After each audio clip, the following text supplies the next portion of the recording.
ആദ്യ ബലാത്സംഗ കേസിൽ രാഹുൽ മാങ്കൂട്ടത്തിൽ എംഎൽഎക്ക് ജാമ്യം ലഭിച്ചിരിക്കുകയാണ്. ഈ വിഷയത്തിൽ നമ്മോടൊപ്പം സംസാരിക്കാനുള്ളത് മുതിർന്ന മാധ്യമപ്രവർത്തകൻ ഫിറോസ് അലി മുഹമ്മദാണ്. നമസ്കാരം. നമസ്കാരം മേഘ. അപ്പൊ പ്രാഥമിക തെളിവുകളുടെ അഭാവം അങ്ങനെ കുറെ കാര്യങ്ങൾ ചൂണ്ടിക്കാട്ടിക്കൊണ്ട് രാഹുൽ മാങ്കൂട്ടത്തിന് ആദ്യ കേസിലും ജാമ്യം ലഭിച്ചിരിക്കുകയാണ്. അപ്പോൾ ഇതിന്റെ എല്ലാം അന്തസത്ത എന്ന് പറയുന്നത് ഈ പറഞ്ഞ നിയമത്തിന് മുന്നിൽ രാഹുൽ ചെയ്തത് തെറ്റല്ല എന്ന് തെളിയിക്കുന്നതിലേക്ക് തന്നെയാണ് അടുക്കുന്നത് എന്ന് തന്നെയല്ലേ? അതാണ് രാഹുൽ എന്താണ് ഏത് ക്രൈമാണ് രാഹുൽ കമ്മിറ്റ് ചെയ്തത് എന്നുള്ളതാണ് ഇപ്പോൾ നമ്മുടെ മുമ്പിലുള്ള ഏറ്റവും പ്രധാനപ്പെട്ട ചോദ്യം. നമ്മൾ സംസാരിച്ചു കൊണ്ടിരിക്കുന്ന ഈ സമയത്ത് മേഘ, നമ്മൾ ഈ വിധിപ്പകർപ്പ് 29 പേജുള്ള വിധിപ്പകർപ്പിലൂടെ കടന്നു പോകുമ്പോൾ വളരെ സമഗ്രമായ വിധി പ്രസ്താവം എന്ന് തന്നെ പറയാം. കൃത്യമായിട്ടും ഓരോരോ കാര്യങ്ങളായിട്ട്, അതായത് പ്രോസിക്യൂഷൻ ഇതിൽ മുന്നോട്ട് വെച്ച പ്രധാനപ്പെട്ട വാദങ്ങൾ, അതുപോലെ പ്രതിഭാഗത്തിന്റെ വാദങ്ങൾ, അതുപോലെ DGP director general of prosecutions, അതുപോലെ അന്വേഷണ ഉദ്യോഗസ്ഥരുമായി ബന്ധപ്പെട്ട് നൽകിയ വിവരങ്ങൾ, അവരുടെ സാക്ഷ്യങ്ങൾ, അതുപോലെ പരാതിക്കാരി നേരിട്ട് കക്ഷി ചേർന്നിരുന്നു. നമുക്കറിയാമല്ലോ, മുൻകൂർ ജാമ്യാപേക്ഷയിൽ പരാതിക്കാരി നേരിട്ട് കക്ഷി ചേർന്നിരുന്നു. പരാതിക്കാരിക്ക് വേണ്ടി പ്രധാനപ്പെട്ട ഒരു അഭിഭാഷകൻ, അദ്ദേഹത്തിന്റെ നേതൃത്വത്തിലുള്ള 10 അഭിഭാഷക സംഘമാണ് കോടതിയിൽ ഹാജരായത്. അല്ലെങ്കിൽ ആ ഒരു സംഘമാണ് കോടതിയിൽ ഈ പരാതിക്കാരിക്ക് വേണ്ടി കേസ് വാദിച്ചത്. വാദിഭാഗം മുന്നോട്ട് വെച്ച കൃത്യമായ വാദങ്ങളൊക്കെയും അതെല്ലാം എടുത്ത് വച്ചുകൊണ്ടാണ്, ആ എല്ലാ പോയിന്റുകളും ഉൾപ്പെടുത്തിക്കൊണ്ടാണ് 29 പേജുള്ള ഈ വിധി പ്രസ്താവം. 27 പേജിലാണ് ആ വിധി പ്രസ്താവം ഉള്ളത്. ബാക്കി 2 പേജ് അതിന്റെ ഈ വിധി പ്രസ്താവവുമായി ബന്ധപ്പെട്ട കാര്യങ്ങൾ, അതിന്റെ പരാമർശങ്ങളുടെ ഒക്കെ അനക്സറാണ്. ഏതായാലും 2022 വിജയ് ബാബു കേസ് നമ്മളൊന്നും മറന്നിട്ടുണ്ടാവില്ലല്ലോ. ഈ വിധി പകർപ്പിൽ ഏറ്റവും പ്രധാനമായിട്ട് ആദ്യം തന്നെ കോട്ട് ചെയ്യുന്ന ഒരു case Vijay Babu versus state of Kerala എന്ന് പറയുന്ന കേസാണ്. 2022 കേസാണ്. ആ കേസ് അടക്കം ഏറ്റവും ഒടുവിൽ നമ്മൾ കഴിഞ്ഞ ദിവസം നമ്മൾ ചർച്ച ചെയ്ത സുപ്രീം കോടതിയിൽ നിന്ന് വന്ന Pramod Kumar Navaratna versus state of Chhattisgarh, ആ കേസ് അടക്കം അങ്ങനെ നിരവധിയായ സുപ്രീം കോടതിയുടെ വിധി പ്രസ്താവങ്ങളൊക്കെ ചേർത്തുകൊണ്ടാണ് ഇതിൽ കോൺസെൻഷ്വൽ സെക്സ് ആണ് നടന്നത്. പരസ്പര സമ്മതപ്രകാരമുള്ള ബന്ധം അത് ദീർഘകാലം തുടർന്ന ശേഷം അതിൽ പിന്നെ ബലാത്സംഗ പരാതി ഉന്നയിച്ചു കൊണ്ടുവന്നാൽ അത് അംഗീകരിക്കാൻ കഴിയില്ല എന്ന് ഈ സാഹചര്യങ്ങളെ ഒക്കെ വിലയിരുത്തിക്കൊണ്ട് കേരള ഹൈക്കോടതി വിലയിരുത്തുന്നത്. അപ്പോൾ ഈ വകുപ്പുകൾ എടുത്തു തന്നെ പറഞ്ഞിട്ടുണ്ട്. റേപ്പ് എന്ന് പറയുന്ന 64, BNS 64 പ്രകാരമുള്ള, ഇത് BNS പ്രകാരം രജിസ്റ്റർ ചെയ്തിരിക്കുന്ന കേസാണ്. അപ്പൊ BNS പ്രകാരം രജിസ്റ്റർ ചെയ്ത കേസിൽ ആ വകുപ്പുകൾ അട്രാക്ട് ചെയ്യപ്പെടില്ല. രാഹുൽ മാങ്കൂട്ടത്തിനെതിരെ 64ന്റെ ഉപവിഭാഗങ്ങളായി വന്ന 3 വകുപ്പുകൾ, ആ 3 വകുപ്പുകളും നിൽക്കില്ല എന്ന് പറയുമ്പോൾ പ്രാഥമികമായിട്ട് തന്നെ കേസ് പ്രാഥമികമായി പൊളിയുന്നു. പിന്നീട് എന്തുകൊണ്ട് ജില്ലാ കോടതി ജാമ്യം കൊടുത്തില്ല എന്ന് ചോദിച്ചാൽ, നമ്മൾ മുമ്പും പറഞ്ഞിട്ടുണ്ട്, അസാധാരണമായ സാഹചര്യങ്ങളിൽ മാത്രമാണ് കോടതികൾ അസാധാരണമായ അധികാരം ഉപയോഗിക്കുന്നത്. ഈ ഘട്ടത്തിൽ നിർബന്ധിത ഗർഭഛിദ്രവുമായി ബന്ധപ്പെട്ട ചില സംശയങ്ങൾ ഉണ്ട്. അതിൽ ഒരു പ്രഷർ ഉണ്ടായിട്ടുണ്ടോ, രാഹുൽ മാങ്കൂട്ടത്തിന്റെ ഭാഗത്തു നിന്ന് ഒരു പ്രഷർ ഉണ്ടായിട്ടുണ്ടോ എന്ന സംശയത്തിന്റെ അടിസ്ഥാനത്തിൽ ഇപ്പോഴത്തെ ഈ ഒരു സാഹചര്യത്തിൽ നിർബന്ധിത ഗർഭഛിദ്രം നടന്നോ എന്ന സംശയം പ്രകടിപ്പിച്ചുകൊണ്ടാണ് ജില്ലാ കോടതി രാഹുൽ മാങ്കൂട്ടത്തിന്റെ ഈ കേസിലെ മുൻകൂർ ജാമ്യം തള്ളിയത്. ആ വിധി പകർപ്പുമായിട്ടാണല്ലോ ഹൈക്കോടതിയിലേക്ക് രാഹുൽ മാങ്കൂട്ടത്തിൽ വന്നത്. ഹൈക്കോടതി ആ ഭാഗവുമായി ബന്ധപ്പെട്ട്, അതായത് ജില്ലാ കോടതി സംശയം പ്രകടിപ്പിച്ച, ജില്ലാ കോടതിക്ക് ക്ലാരിറ്റി ഇല്ലാതിരുന്ന ആ ഭാഗവുമായി ബന്ധപ്പെട്ട് കൃത്യമായിട്ടും ഈ വിധി പകർപ്പിൽ ഹൈക്കോടതി വ്യക്തമാക്കുന്നു. ആ ഹൈക്കോടതി വ്യക്തമാക്കുന്ന കാര്യങ്ങൾ കേട്ട് കഴിഞ്ഞാൽ അത് പരാതിക്കാരിക്ക് വലിയ തിരിച്ചടിയാണ്. അതായത് പരാതിക്കാരി സ്വസമ്മതത്തോടെ, വോളണ്ടറിലിയാണ് ഈ കാര്യം ചെയ്തത് എന്നാണ് പറയുന്നത്. വാട്സാപ്പ് ചാറ്റുകൾ പരിശോധിക്കുന്നതിൽ നിന്ന് കേരള ഹൈക്കോടതിക്ക് പ്രാഥമികമായി ബോധ്യപ്പെടുന്നത് പരാതിക്കാരിക്ക് സമ്മതമുണ്ടായിരുന്നു ഗർഭഛിദ്രം നടത്താൻ. പരാതിക്കാരി അങ്ങോട്ട് ആ സമ്മതം അറിയിച്ചു, ഗർഭഛിദ്ര ഗുളികകൾ ആവശ്യപ്പെട്ടു. അതിന്റെ അടിസ്ഥാനത്തിൽ രാഹുൽ മാങ്കൂട്ടത്തിൽ ഒരു സുഹൃത്തിന്റെ പക്കൽ ഗർഭഛിദ്ര ഗുളികകൾ, അല്ലെങ്കിൽ അതിന്റെ മരുന്ന് കൊടുത്തയച്ചു.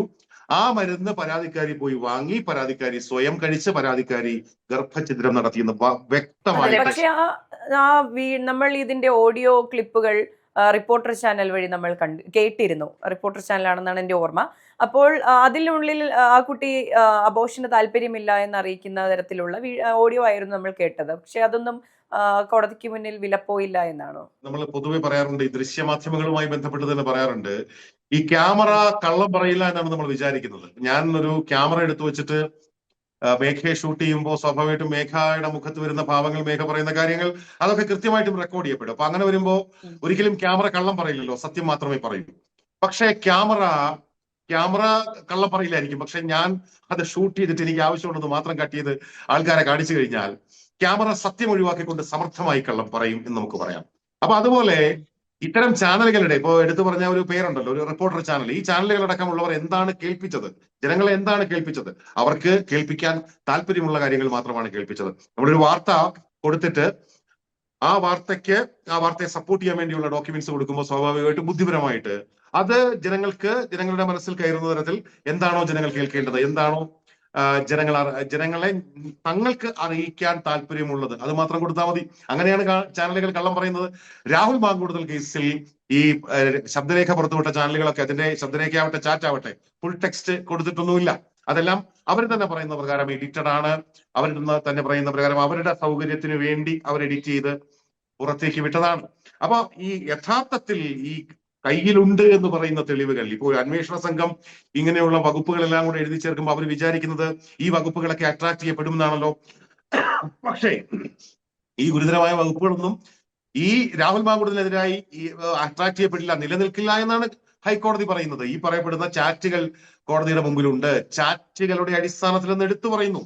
ഈ ചാനലുകളൊക്കെയും ഈ ചാറ്റുകളുടെ അടിസ്ഥാനത്തിൽ രാഹുൽ മാങ്കൂട്ടത്തിൽ പെൺകുട്ടിയെ ഭീഷണിപ്പെടുത്തി ഗർഭഛിദ്രം നടത്തിയെന്ന് വാദിച്ചുകൊണ്ടിരുന്നപ്പോൾ കേരള ഹൈക്കോടതി മുൻകൂർ ജാമ്യം പരിഗണിച്ചുകൊണ്ട് നിലവിലുള്ള ചാറ്റുകൾ, കോടതിക്ക് മുൻപിലെത്തിയ ചാറ്റുകൾ പരിഗണിച്ചുകൊണ്ട് കോടതി കണ്ടെത്തുന്നു, ജസ്റ്റിസ് കൗസർ എടപ്പകത്തിന്റെ ബെഞ്ച് കണ്ടെത്തുന്നു, ഇത് പെൺകുട്ടി വോളണ്ടറിലി ചെയ്തതാണ്, സ്വമേധയാ ചെയ്തതാണ് എന്ന്. പെൺകുട്ടിയാണ് മരുന്ന് ആവശ്യപ്പെട്ടത് എന്ന്, പെൺകുട്ടി ഈ മരുന്ന് വാങ്ങാൻ വേണ്ടി സുഹൃത്തിനെ കാണാൻ വേണ്ടി പോയിരുന്നുവെന്ന്, അങ്ങനെ സുഹൃത്തിന്റെ പക്കൽ നിന്ന് മരുന്ന് വാങ്ങി സ്വയം കഴിച്ച് പെൺകുട്ടി ഗർഭഛിദ്രം നടത്തിയതാണെന്ന് വ്യക്തമായിട്ടും ഇതിന്റെ വിധി പകർപ്പിൽ ഇങ്ങനെ കൃത്യമായിട്ട് ഓരോരോ കാര്യങ്ങളായിട്ട്, ഓരോ പോയിന്റുകളായിട്ട് എണ്ണിയാണ് ഇങ്ങനെ പറഞ്ഞിരിക്കുന്നത്. അതുകൊണ്ട് ഈ നോൺ ബെയിലബിൾ ഒഫൻസ്, ഈ അന്വേഷണ സംഘം ചാർത്തി കൊടുത്ത വകുപ്പുകൾ, അതിൽ നോൺ ബെയിലബിൾ ഒഫൻസ് ഉള്ള വകുപ്പുകളൊന്നും നിലനിൽക്കില്ല എന്ന് ഹൈക്കോടതി കൃത്യമായിട്ടും കണ്ടെത്തിയിരിക്കുന്നു. പിന്നെ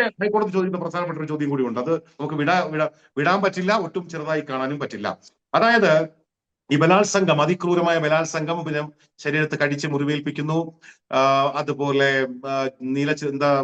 ഇത് ന്യൂഡ് വിഷ്വൽസ്, നഗ്നചിത്രങ്ങൾ പകർത്തുന്നു. ഇതിനൊക്കെ ശേഷം എന്തിനാണ് പെൺകുട്ടി പിന്നെയും ഇയാളിന്റെ അടുത്തേക്ക് പോയത്, അതായത് പാലക്കാട്ടേക്ക് അവിടുത്തെ ഫ്ളാറ്റിലേക്ക് പോയത് എന്ന് ഈ വിധി പ്രസ്താവത്തിൽ കൃത്യമായും ചോദിക്കുന്നുണ്ട്. അപ്പൊ കോടതി ഈ സംശയം പ്രകടിപ്പിക്കുന്നത് അങ്ങനെ ക്രൂരമായ പീഡനം ഒരാളിൽ നിന്ന് ഏറ്റുവാങ്ങിയാൽ പിന്നെയും പെൺകുട്ടി എങ്ങനെയാണ് ഇദ്ദേഹത്തിന്റെ കൂടെ 2 ദിവസം, ബർത്ത്ഡേക്ക് മുമ്പുള്ള, അവരുടെ ജന്മദിനത്തിന് മുമ്പുള്ള 2 ദിവസം പോയി പാലക്കാട് ഹോട്ടലിൽ താമസിച്ചിരുന്നത് അടക്കമുള്ള ഓരോരോ ഡേറ്റുകൾ വെച്ച് തന്നെ, ഇനി ഡേറ്റുകൾ അവർ കൊടുത്ത പരാതിയിൽ പറയാത്ത ഡേറ്റുകൾ മാത്രമാണ് ഇതിൽ ഉൾക്കൊള്ളിക്കാതിരുന്നിട്ടുള്ളത്. ബാക്കിയെല്ലാം ഡേറ്റുകൾ വെച്ച് തന്നെ കോടതി ചോദിക്കുന്നു. വീണ്ടും ഈ പറയപ്പെടുന്ന പീഡിപ്പിക്കപ്പെട്ടയാളിലേക്ക് ആകർഷിക്കപ്പെടുന്ന പെൺകുട്ടി അങ്ങനെയാണോ, അതെങ്ങനെയാണ് ശരിയാവുക, അതെങ്ങനെ അംഗീകരിക്കാൻ പറ്റുക, അത് ശരിയാവില്ലല്ലോ എന്ന് ചോദിച്ചപ്പോൾ ഞാൻ മനസ്സിലാക്കുന്നത് നേരത്തെ ഇതിന്റെ വിചാരണ വേളയിൽ ഈ കേസുമായി ബന്ധപ്പെട്ട് വാദം കേൾക്കുമ്പോൾ പെൺകുട്ടിക്ക് സ്റ്റോക്ക്ഹോം സിൻഡ്രോം ഉണ്ടായിരുന്നു എന്ന് പ്രോസിക്യൂഷൻ വാദിച്ചതായിട്ടാണ്. അതായത് പീഡിപ്പിക്കുന്ന ആളുകളോട് ട്രോമ ബോണ്ടിങ്ങിന്റെ ഒരു വശമായിട്ടും വരാം. അതെ, സ്റ്റോക്ക്ഹോം സിൻഡ്രോം എന്ന് പറയുന്നത് ഞാൻ മനസ്സിലാക്കിയിടത്തോളം അത് ഈ ഒരു 10, 30, 40 വർഷം, അല്ലെങ്കിൽ 1975 ആ സമയത്ത് സ്റ്റോക്ക്ഹോമിൽ ഒരു ബാങ്ക് കൊള്ള നടന്നപ്പോ അവിടെ ബന്ദിയാക്കപ്പെട്ട കുറെ ആൾക്കാർ പിന്നീട് ഈ ബന്ദികൾക്ക് വേണ്ടി വാദിക്കുകയും, അല്ല ബന്ദികൾക്കല്ല, ബന്ദിയാക്കപ്പെട്ട ക്രൂരന്മാർക്കോ കള്ളന്മാർക്കോ വേണ്ടി വാദിക്കുകയും പോലീസിനെതിരെ മൊഴി കൊടുക്കുകയും ഒക്കെ ചെയ്തൊരു സംഭവമാണ്. അപ്പൊ ഈ പീഡിപ്പിക്കപ്പെടുന്നവർക്ക് തന്നെ കുറെ സിനിമകൾ ഇറങ്ങിയിട്ടുണ്ട് പല ഭാഷകളിലായി. അതെ. അപ്പൊ ഈ പീഡിപ്പിക്കപ്പെടുന്നവർക്ക് പിന്നെയും പീഡിപ്പിക്കപ്പെടാനുള്ള ഒരു വാഞ്ച ഉണ്ടാകുന്ന ഒരു പ്രത്യേക മാനസികാവസ്ഥ, അതിൽ കോടതി സംശയം പ്രകടിപ്പിക്കുന്നു. അങ്ങനെ ക്രൂരമായ പീഡനം ഏറ്റുവാങ്ങിയിട്ടുണ്ടെങ്കിൽ അങ്ങനെ ഒരു പെൺകുട്ടി പിന്നെയും ഇയാളിലേക്ക് തന്നെ, ഇയാളെ കാണാൻ, ഇയാളുടെ കൂടെ താമസിക്കാനൊക്കെ വീണ്ടും തയ്യാറാകുന്നു. പിന്നീട് ആ ബന്ധം വഷളായപ്പോൾ അത് കൃത്യമായിട്ടും പീഡനമായി മാറുന്നു. അപ്പൊ ഈ ഇത്രയും ദിവസങ്ങൾക്ക് ശേഷം 2024 തുടങ്ങുന്ന ബന്ധം, 25 വളരെ ഊഷ്മളമായി പോകുന്ന ബന്ധം, 2025 ഏപ്രിൽ വരെയൊക്കെ ഒന്നല്ല പല തവണ ശാരീരികമായി ബന്ധപ്പെട്ടപ്പോഴും അത് റേപ്പായിരുന്നില്ല. പക്ഷേ അത് പിന്നീട് റേപ്പായി മാറുകയും റേപ്പ് കേസുമായി രാഹുൽ മാങ്കൂട്ടലിനെതിരെ വരികയും ചെയ്യുന്നു. എന്നിട്ട് ഈ കേസുകൾ ഓരോന്നായിട്ട് ഇങ്ങനെ പറഞ്ഞിരിക്കുകയാണ്. അതിൽ ഏറ്റവും ഒടുവിൽ നമ്മൾ നേരത്തെ പറഞ്ഞ കഴിഞ്ഞ ദിവസം ബഹുമാനപ്പെട്ട സുപ്രീം കോടതിയുടെ മുൻപിൽ വന്ന ഛത്തീസ്ഗഡ് ഈ Pramod Kumar Navaratna versus state of ഛത്തീസ്ഗഡിലെ വിധിന്യായമടക്കം കൃത്യമായും പറഞ്ഞിട്ടുണ്ട്. അപ്പൊ അത്തരത്തിൽ പുരുഷന്മാരെ കൊടുക്കാൻ വേണ്ടിയുള്ള പരാതിയുമായി വരുന്നു. അത് അംഗീകരിക്കാൻ പറ്റില്ലെന്ന് കോടതി പറയുന്നു. അത് തന്നെയാണ്. മേഘ പറഞ്ഞു. ഇപ്പോഴത്തെ സാഹചര്യത്തിൽ ഇത്രയധികം തെളിവുകൾ രാഹുലിന് അനുകൂലമായി നിൽക്കുമ്പോൾ ഇനി ഒരു അപ്പീലിലേക്ക് പോയാലും അതല്ലെങ്കിൽ ഹയർ കോടതികളിലേക്ക് പോയാൽ പോലും ഈ കേസ് നിലനിൽക്കില്ല എന്ന് തന്നെയാണോ മനസ്സിലാക്കേണ്ടത്? അതായത് ഇനിയിപ്പോ സ്വാഭാവികമായിട്ടും ഈ മുൻകൂർ ജാമ്യം, ഹൈക്കോടതി മുൻകൂർ ജാമ്യം നൽകുന്നതിനെതിരെ സുപ്രീം കോടതിയെ സമീപിക്കുന്ന ഒരു നടപടിക്രമമാണോ മേഘ ഉദ്ദേശിക്കുന്നതെങ്കിൽ എനിക്ക് തോന്നുന്നു അങ്ങനെയല്ല, എനിക്ക് ഞാൻ പരാതിക്കാരിക്ക് പറഞ്ഞത് വിചാരണ ഘട്ടമെല്ലാം കഴിഞ്ഞ് ഇതിങ്ങനെ മുന്നോട്ട് പോകുന്ന വേളയിലുള്ള കാര്യമാണ് ഉദ്ദേശിച്ചത്. വിചാരണയിലേക്ക് സ്വാഭാവികമായിട്ടും വിചാരണയിലേക്കൊക്കെ ഇനി പോകാൻ ഒത്തിരി സമയം എടുക്കുമല്ലോ മേഘ. അത് കുറ്റപത്രം തയ്യാറാക്കണം. ഈ മൂന്ന് കേസുകളിലും കുറ്റപത്രം വരുമോ എന്ന് എനിക്ക് സംശയമുണ്ട്. രണ്ടാമത്തെ കേസിലൊക്കെ കേസ് തേഞ്ഞു മാഞ്ഞു കഴിഞ്ഞു, ഇനി ഇതിനൊരു പുരോഗതി ഉണ്ടാവില്ല എന്ന തരത്തിലേക്കാണോ കാര്യങ്ങൾ പോകുന്നത്? ഇത്രയും സെൻസേഷണലായ കേസായതുകൊണ്ട് രാഹുൽ മാങ്കൂട്ടത്തിനെതിരായ ഈ കേസുകളിൽ 18 ദിവസം ജയിലിൽ കിടന്ന കേസാണ്. അതില് ചാർജ് കൊടുക്കാനുള്ള സാധ്യതയാണ് നമ്മൾ കാണുന്നത്. പക്ഷെ ചാർജ് കൊടുക്കുന്നതിന് മുമ്പ് വേണമെങ്കിൽ രാഹുൽ മാങ്കൂട്ടത്തിൽ ഡിസ്ചാർജിൽ ഫയൽ ചെയ്യാം. ഇപ്പോ മൂന്നാമത്തെ കേസുമായി ബന്ധപ്പെട്ട്, അദ്ദേഹം ജയിലിൽ കിടന്ന കേസുമായി ബന്ധപ്പെട്ട് അത് എനിക്ക് തോന്നുന്നു SC സെഷൻസ് ക്രൈം ആയി കഴിയുന്ന സമയത്ത് അത് സ്വാഭാവികമായിട്ടും SC ആകുന്നു. അടുത്ത സമയത്ത് തന്നെ അത് SC ആണ്. SC ആയി കഴിഞ്ഞാൽ ഡിസ്ചാർജലിന് ചാർജ് കൊടുക്കുന്നതിന് മുമ്പ് തന്നെ വേണമെങ്കിൽ മുൻകൂർ ജാമ്യം കിട്ടിയ കേസ് എന്നുള്ള നിലയിൽ ജില്ലാ കോടതിയെ സമീപിക്കാം. മുൻകൂർ ജാമ്യമല്ല, ജാമ്യം കിട്ടിയ കേസ് എന്നുള്ള നിലയിൽ ജില്ലാ കോടതിയെ സമീപിക്കാം. പത്തനംതിട്ട ജില്ലാ കോടതിയിൽ തന്നെ ഡിസ്ചാർജിൽ പെറ്റീഷൻ ഫയൽ ചെയ്യാം. അതുപോലെ ഈ കേസുമായി ബന്ധപ്പെട്ട് ഹൈക്കോടതിയിൽ ക്വാഷ് ചെയ്യാൻ കൊടുക്കാം, അല്ലെങ്കിൽ ഈ പറഞ്ഞ പോലെ ഡിസ്ചാർജിൽ പെറ്റീഷൻ. ഏത് തരത്തിലുള്ള പെറ്റീഷനാണ് അവർ ഇടുക എന്ന് നമുക്കറിയില്ല. അഡ്വക്കേറ്റ് ബി രാജീവിനെ പോലെ കേരളത്തിലെ ഏറ്റവും അറിയപ്പെടുന്ന ഒരു അഭിഭാഷകൻ സ്വാഭാവികമായിട്ടും അങ്ങനെ ഒരു മൂവ് നടത്താൻ സാധ്യതയുണ്ട്.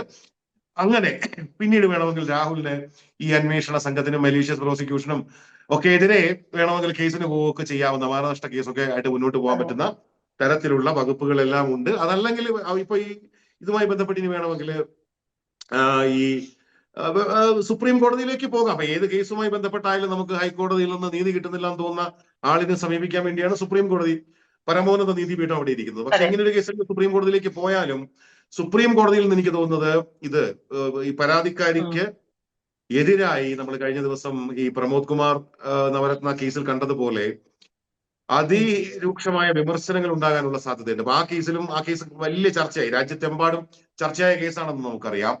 അപ്പൊ അതിൽ പുരുഷന്റെ ട്രോമയെ കുറിച്ച് കൂടി ആ കോടതി സൂചിപ്പിക്കുന്നു എന്നുള്ളതാണ്. അപ്പൊ ഇത്തരത്തിൽ ഉഭയസമ്മത പ്രകാരമുള്ള ബന്ധങ്ങൾ വർഷങ്ങളോളം സൂക്ഷിച്ച ശേഷം പിന്നീട് അത് കേസുമായി വരുന്നതെന്ന് പറഞ്ഞാൽ അത് അംഗീകരിക്കാൻ പറ്റില്ലെന്ന് കോടതി പറയുമ്പോ അത് കൃത്യമായിട്ടും രാജ്യത്തിന് മുഴുവൻ നൽകുന്ന മെസ്സേജാണ്, രാജ്യത്തെ മുഴുവൻ നീതിപീഠങ്ങൾക്ക് നൽകുന്ന മെസ്സേജാണ്.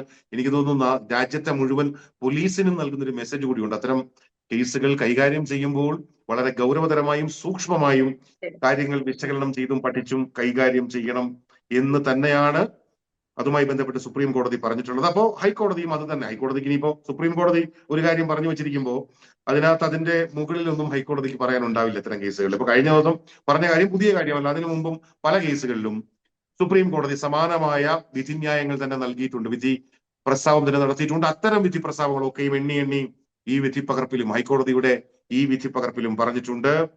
മേഘ, അപ്പോൾ ഈ 1444/2025 BR Rahul versus state of Kerala and another, ആ കേസിന്റെ വിധി പകർപ്പ് എന്ന് പറയുന്നത് ഈ നിയമ ചരിത്രത്തിലെ പ്രധാനപ്പെട്ട ഒരു വിധിയായി തന്നെ നിൽക്കുകയാണ്. വിധി പകർപ്പ് നമ്മുടെ മുമ്പിലിരിക്കുന്നു. അതെ, അപ്പോൾ രാഹുൽ മാങ്കൂട്ടത്തിന് എതിരെയുള്ള കുറുക്കുകൾ അയഞ്ഞഴിഞ്ഞു വരികയാണ്. വീണ്ടും സജീവ രാഷ്ട്രീയത്തിലേക്ക് വരാനുള്ള എല്ലാ സൂചനകളും കാണിച്ചുകൊണ്ടേയിരിക്കുകയും ചെയ്യുന്നുണ്ട്.